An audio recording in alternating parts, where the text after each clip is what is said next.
Welcome back to the Rules Plus podcast. Today's episode is the 10th of 12 preseason episodes focused on the 12 chapters of the Rogers-Redding Study Guide to NCAA Football Rules, now authored by George Demetrio. In the last 9 episodes of the podcast, we reviewed the corresponding chapters of the study guide, beginning with advice in the opening chapter for productive study using the study guide.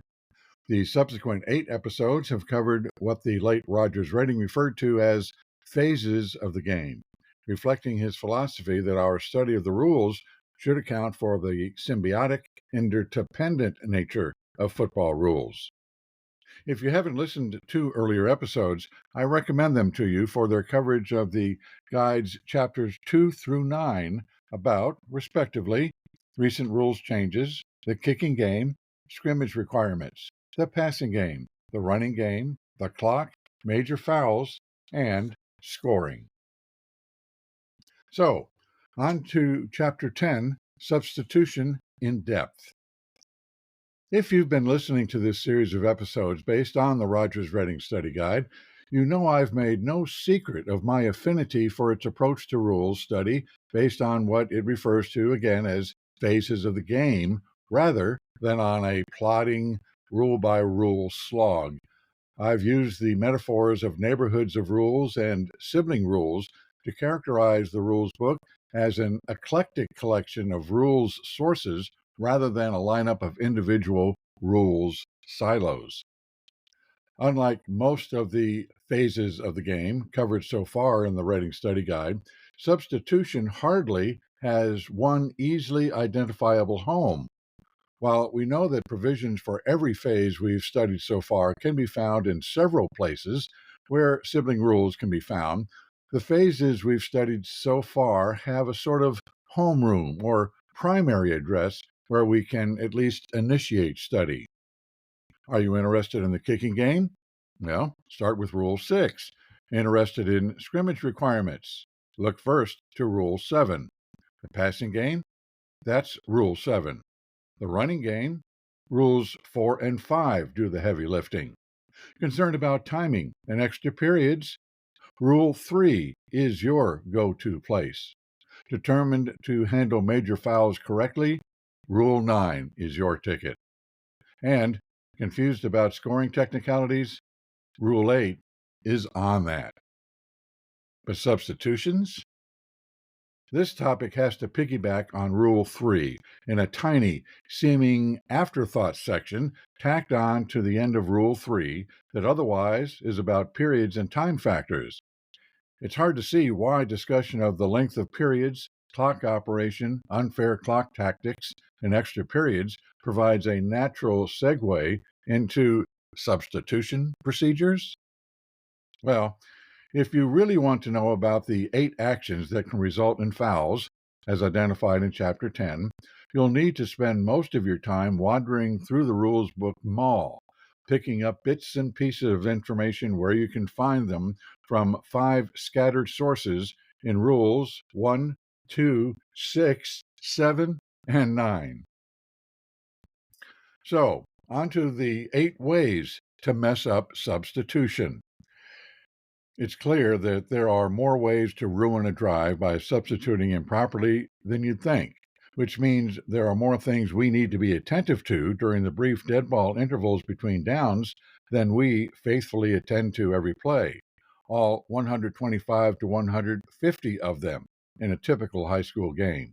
Chapter 10 pegs the number of ways to mess up a substitution at 8, which it covers in turn. 1. Having more than 11 players during a down. 2. Failing to get replaced players off the field in a timely fashion. 3. Breaking the huddle. 4. Rushing the snap. 5. Entering and then withdrawing. 6. Leaving on the wrong sideline or entering from outside the team area. 7. Entering during a live ball. 8. Sowing confusion or deception. So, way number 1, more than 11 players. Perhaps it would be best to open discussion of either team having too many players on the field by first addressing a crew mechanics topic. Who counts whom? The Texas Association of Sports Officials publishes mechanics manuals for crews of 4, 5, and 7 members. Section 6 in each version specifies that while, quote, all officials are responsible for the legality of substitutions, end quote, specific counting duties are assigned in each version. When officials determine that the team they are counting has 11 players on the field, they will use the closed fist signal to each other. When they determine that the team they are counting has fewer than 11 players on the field, they will use the open palm signal to each other.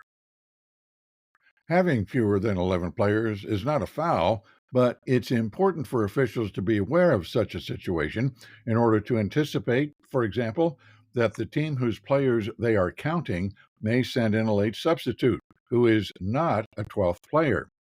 Having fewer than 11 may also be a ploy by their team to illegally confuse or disguise by means of manipulating substitution protocols. Crews of 4 are typically used for 6-man varsity games and for 11-man subvarsity and middle school games. Before scrimmage downs, U and R count the offense. Before scrimmage downs, H and L count the defense. Before free kicks, U and H count the kicking team. Before free kicks, R and L count the receiving team. When a Team A substitute enters the field, B and either H or L, whichever is on Team A's sideline, should give the T signal with extended arms with closed fists to the side. If it's apparent that Team B will respond with substitutes of its own, R will then also use the T signal to indicate to the U that action is required to keep the ball from being snapped. When the substitution process finishes, R will release the U by dropping his arms and pointing to the U. Crews of 5 are used for many 11-man varsity games. Before scrimmage downs, U and R count the offense. Before scrimmage downs, B counts the defense. And before scrimmage downs, H and L count the team on their sideline.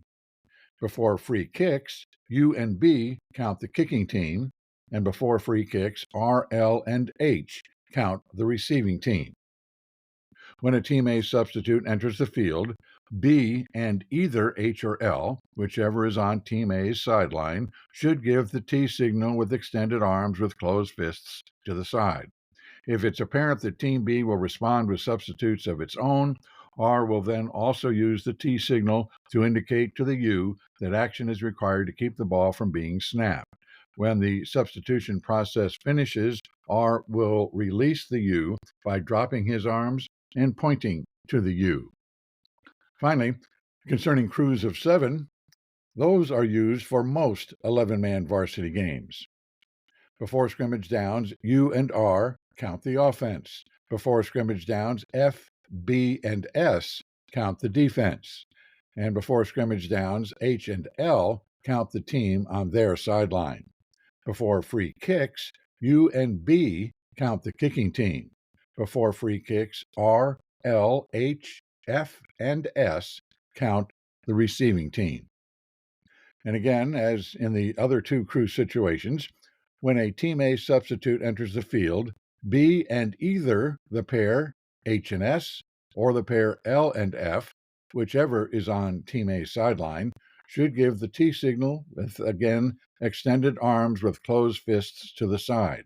If it's apparent that Team B will respond with substitutes of its own, R will then also use the T signal to indicate to the U that action is required to keep the ball from being snapped. When the substitution process finishes, R will release the U by dropping his arms and pointing to the U. So, what are the consequences when either team has more than 11 players on the field, and when are those consequences felt? Well, the consequences of more than 11 are as follows. While there used to be separate fouls for illegal participation, 15 yards, and substitution infraction, 5 yards, with a both hands to the head signal for participation, and the current arm across the chest signal for substitution issue, that distinction no longer exists. Curiously, the participation prohibition used to appear in 915 as a variant of illegal interference provisions related to sideline control.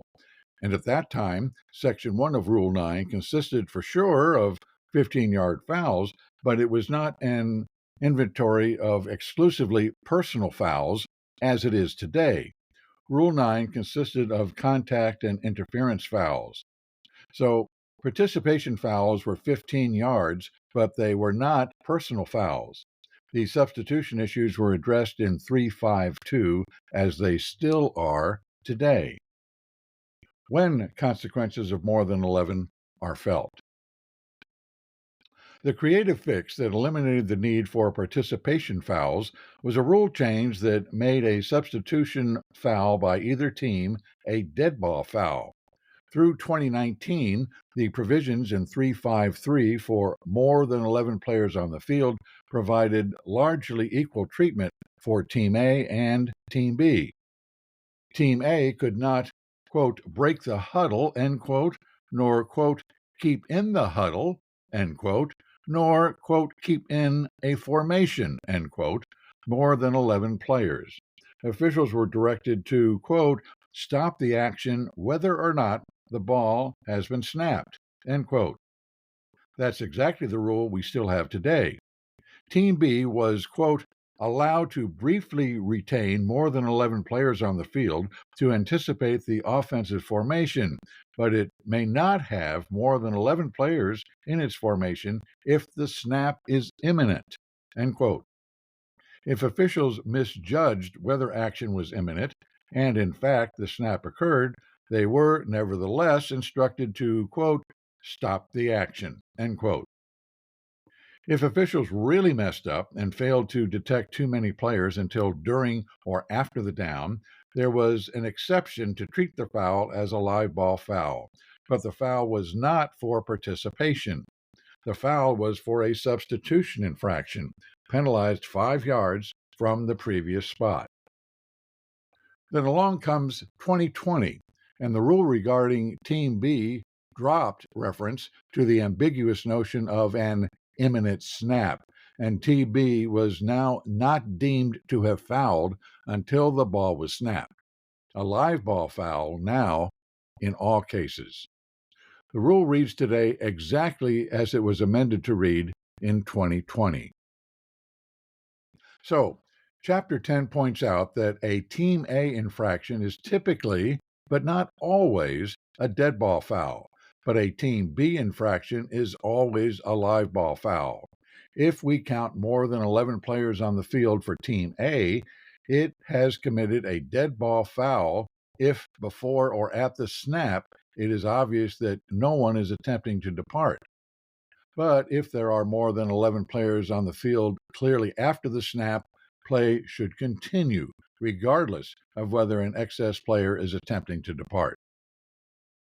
In the case when Team B has intentionally delayed the departure of an excess player to disguise their personnel, or an excess player has entered the field just before the snap but has not been in the defensive formation, play should be continued.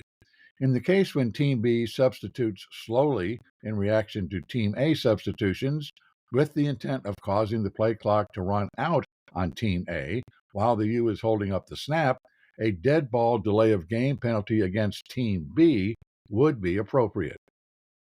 So, the default situation is that Team A substitution fouls generally are dead ball fouls, but Team B substitution fouls generally are live ball fouls. 2. Failing to get replaced players off the field in a timely fashion. According to Chapter 10, when a departing player who is genuinely trying to get off the field quickly fails to do so, the rules treat the two teams slightly differently, in a surprising way, not related to the default situation of dead ball versus live ball fouls. We don't tend to pay attention to players entering or leaving whose path takes them across the neutral zone, but there is an obscure exception in 713C that allows substitutes and departing Team A players to be in or beyond the neutral zone once the snapper has established himself. There is no equivalent language excusing incoming or outgoing Team B players from crossing the neutral zone. The chapter advises that a Team B player doing so is guilty of both a substitution infraction and offside. But I don't buy that, and here's why. The rules that treat the offensive and defensive teams differently aren't an exception to encroachment versus the lack of an exception to encroachment, but rather they are from the different provisions in 218.1 and 218.2 concerning encroachment versus offside. The defense needs no exception to encroachment because encroachment does not apply to the defense. Rule 713 refers only to, quote, offensive team requirements prior to the snap, end quote. Item C prohibits Team A players from being in or beyond the neutral zone once the snapper is established. The exception to allow substitutes and replaced players to cross the neutral zone is necessary because crossing the neutral zone is for an offensive player an immediate dead ball foul. Rule 715 refers to, quote, defensive team requirements relative to the neutral zone. None of those requirements address the kind of behavior by substitutes and replaced players entering or leaving the field. Defensive players are prohibited from touching the ball, causing an offensive lineman to react immediately by entering the neutral zone, continuing a charge toward a back, stemming, or using disconcerting signals. Substitutes and replaced players are not doing any of those things. Encroachment is defined in 218.1 as simply an offensive player entering the neutral zone.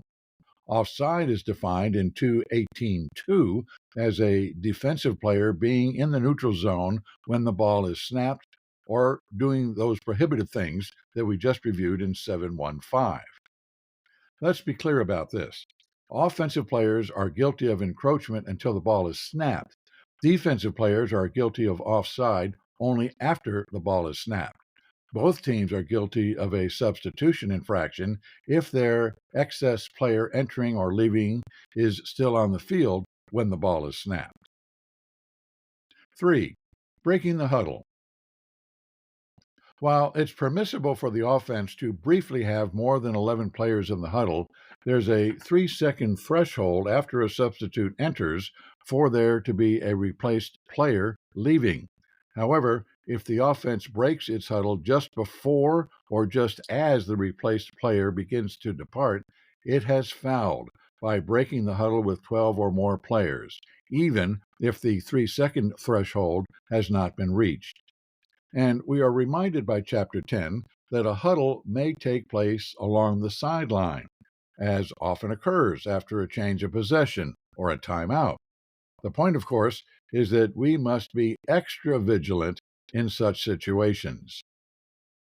The modern offenses that we're seeing that don't huddle in the traditional fashion do not get a free pass to violate the 3-second rule because they don't, quote, break the huddle, end quote. Rule 353 states that, quote, Team A may not break the huddle with more than 11 players, nor keep more than 11 players in the huddle or in formation for more than 3 seconds. Officials shall stop the action whether or not the ball has been snapped, end quote. 4. Rushing the snap. Chapter 10 offers considerable additional discussion about Team A's machinations as the 40-second play clock winds down, whether Team A huddles or not. The ultimate idea is that Team A is prohibited from using a substitution or a simulated substitution in an obvious attempt to gain an edge over the defense by rushing the snap. Team A may not rush quickly to the line of scrimmage and snap the ball to obviously create a disadvantage for the defense. When this occurs, it's possible for either team to foul. Team B for not completing its substitutions promptly, or Team A for causing the play clock to expire. If Team A doesn't quickly break its huddle and rush to the line, Team B is not afforded any additional time to match up. However, echoing the caution we just covered, the chapter advises that if Team A is in a no-huddle formation and substitutes, or if it has already broken a huddle and a substitute then enters the field, or if Team A huddles near the sideline between downs or after a timeout and then breaks straight into formation, Team B must be afforded additional time to match up. The chapter continues with scenarios when Team B must be given a matchup opportunity. Any play that ends near or in the offensive team's bench area is a substitution situation. Neither the officials nor the defensive team can easily determine whether a substitution has occurred, so the defense will be given time to match up. Of course, Team B must react in a timely manner for its substitution to be protected. This is a most interesting scenario. We are told that even if there has been no substitution made by Team A, because Team B cannot know that, it may be given the opportunity to match up. You can anticipate that coaches from the offensive team may seek an explanation. And then there's this final, perhaps controversial instruction from Chapter 10. After a delay penalty has been enforced against either team for attempting to manipulate the play clock through late or slow substitutions, the referee will inform the head coach of the penalized team that the next such instance of manipulation will be subject to a 15-yard penalty for unsportsmanlike conduct. Here's an example from the chapter that drives home the point. Example 10-11.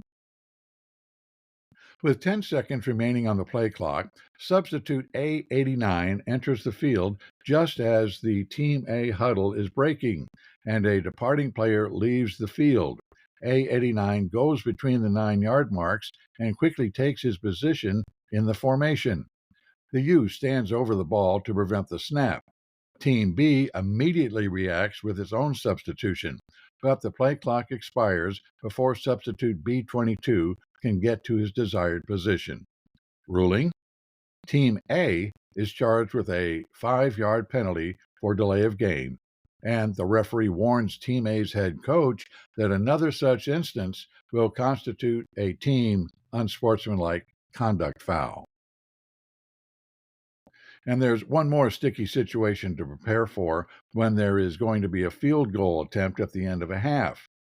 If the situation with down, distance, and clock makes it reasonable for Team B to expect that Team A will attempt a field goal, the U will not stand over the ball because there should be no issue of the defense being uncertain about the next play. However, Team A may not create uncertainty by delaying its substitutions. We've seen just that kind of situation in important nationally televised games in recent years when the offense squeezes in one more play, but then must rush its field goal team on the field as the clock runs down to under just a few seconds to go. 5. Entering and withdrawing. When a substitute becomes a player by entering the field or an end zone and communicating with a teammate or an official, entering the huddle, or positioning himself in an offensive or defensive formation, 227-9b, he has committed himself to remain in the game for that upcoming play. Even if a substitute or his coaching staff has made an honest mistake concerning whether he's supposed to participate in the upcoming play, if the substitute then leaves after entering, he has committed a dead ball substitution infraction.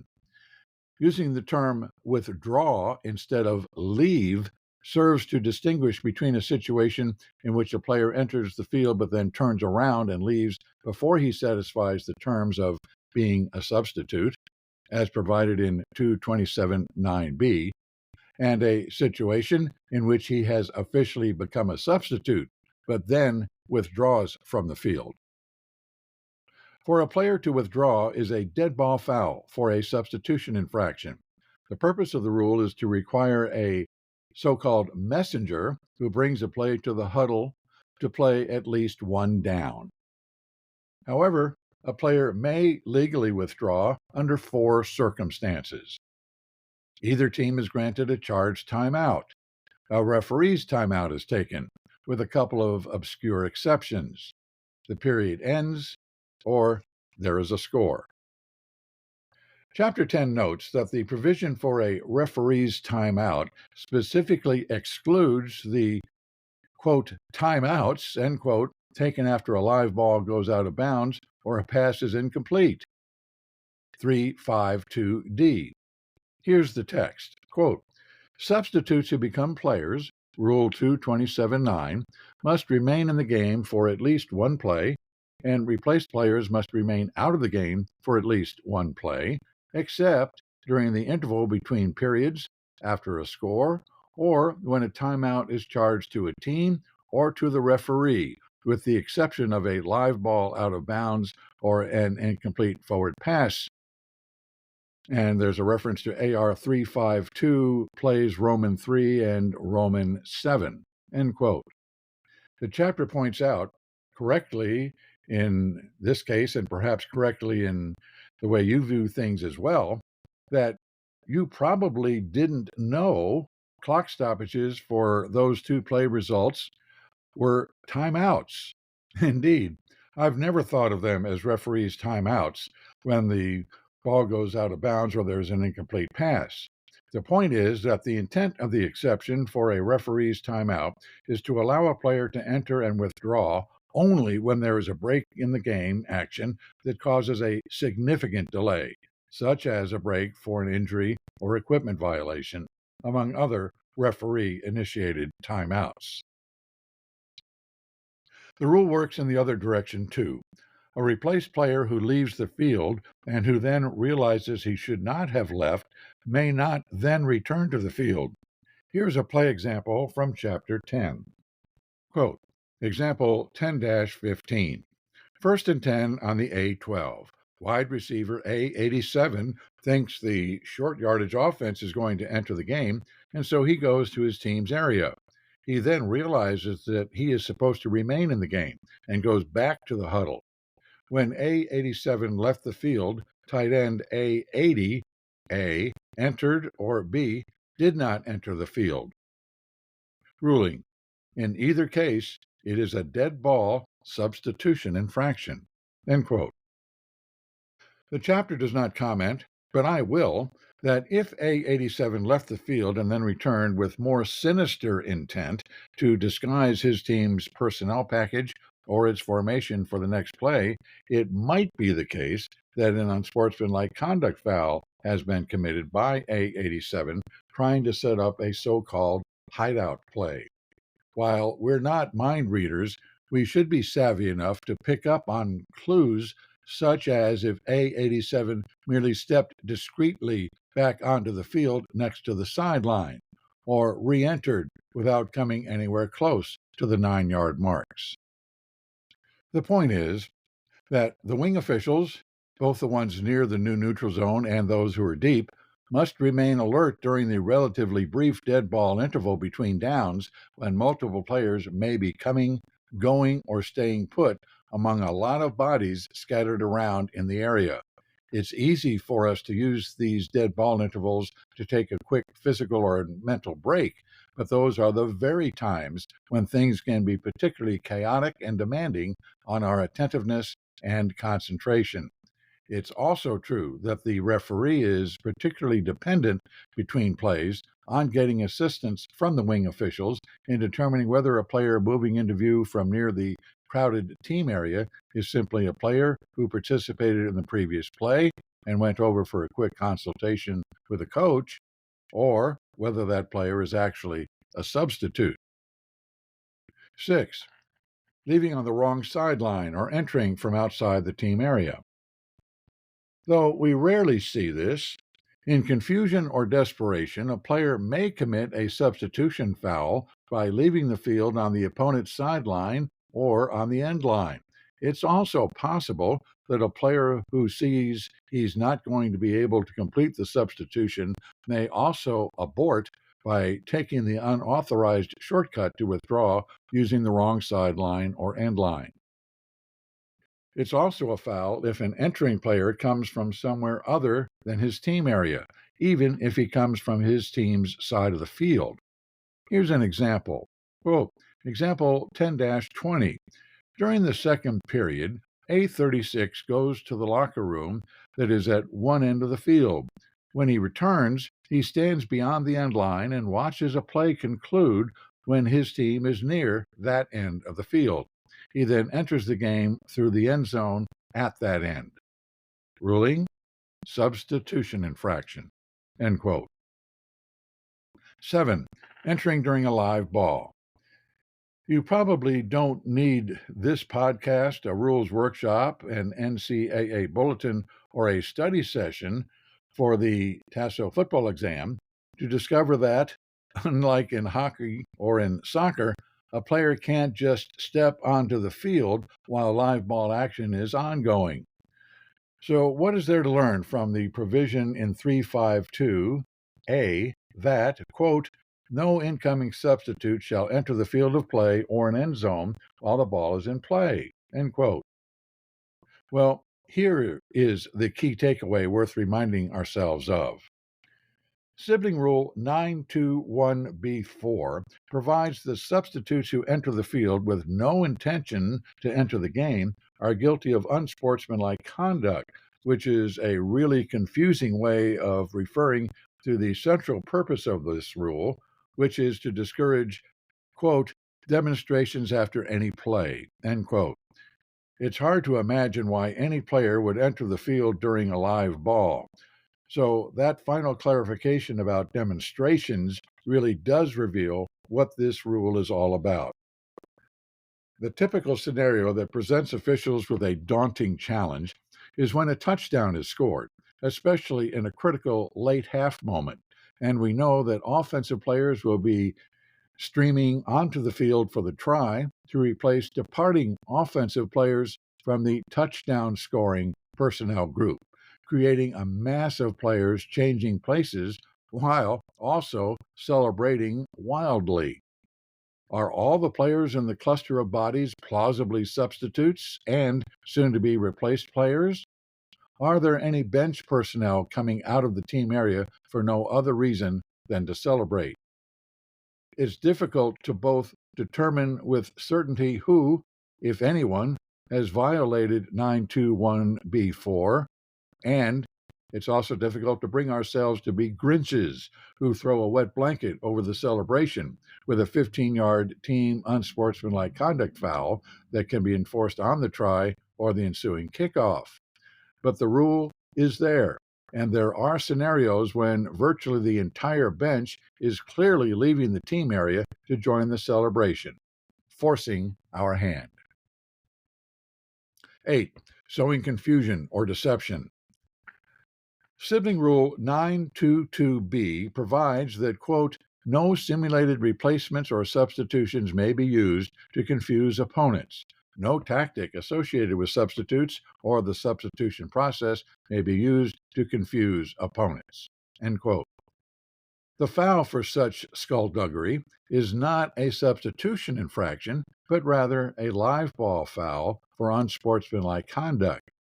Closely associated with Part B of 922 is Part C that immediately follows, prohibiting the use of equipment to support the attempt to confuse the defense in an illegal manner.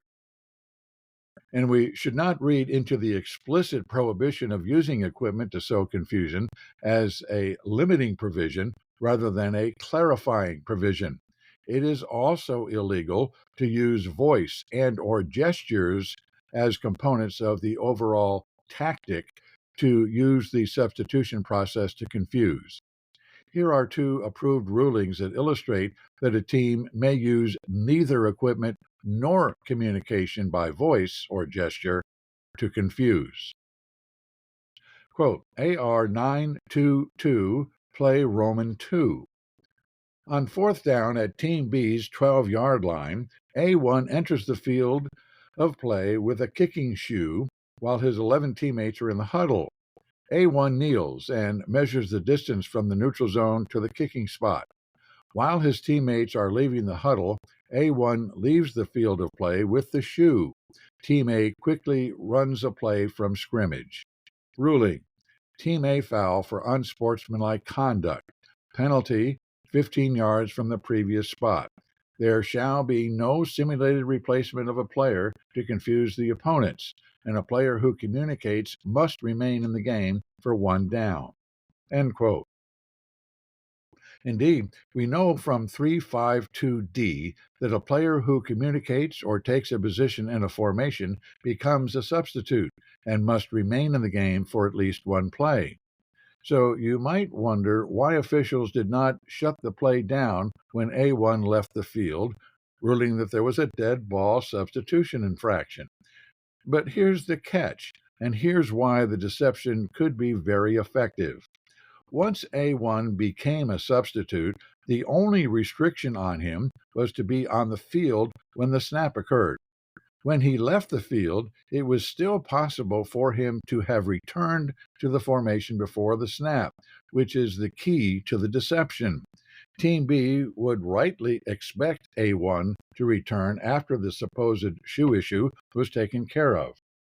Once the snap occurred with A1 still not back on the field, the dead ball foul would then be recognized, and the officials would shut the play down immediately, even though the snap occurred. Of course, that's also when the unsportsmanlike conduct foul for simulated substitution would also be recognized. And of course, the 15-yard UNS penalty would be much preferred by Team B over the 5-yard substitution foul. So here's the second approved ruling with a simulated substitution issue, but this time no equipment is involved. Quote, AR 922, play Roman 5. Team A is lined up in scrimmage kick formation and has been set for 1 second. One of the offensive backs shouts to and motions to A40, the blocker on the right wing, to get off the field.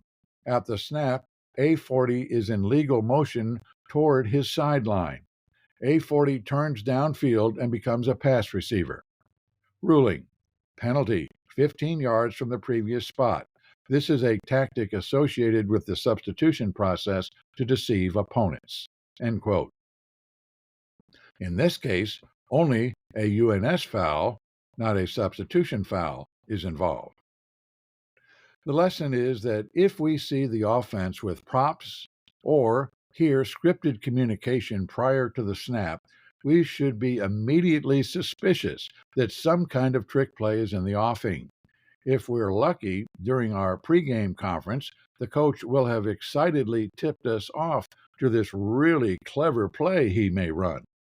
If he does, we can tell him then that it's illegal, and here's why. Here's a little bit of wordplay to close out the episode. I have one more word to add about words. I must confess that I have assiduously avoided using or quoting the phrase illegal substitution throughout this episode. Where I encountered it in Chapter 10 or in quoting rules, I changed it to substitution infraction, which is the official description of Signal 22 in Appendix F for all fouls related to the substitution process. I know that the infraction phrase is clunky, perhaps sounding clumsy or old-fashioned, but as we've seen in ticking off this list of 8 ways a team can be guilty of a substitution transgression, saying illegal substitution doesn't convey, for me, all-encompassing precision.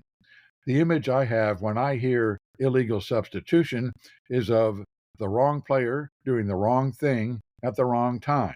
That is, doing something that anyone can see.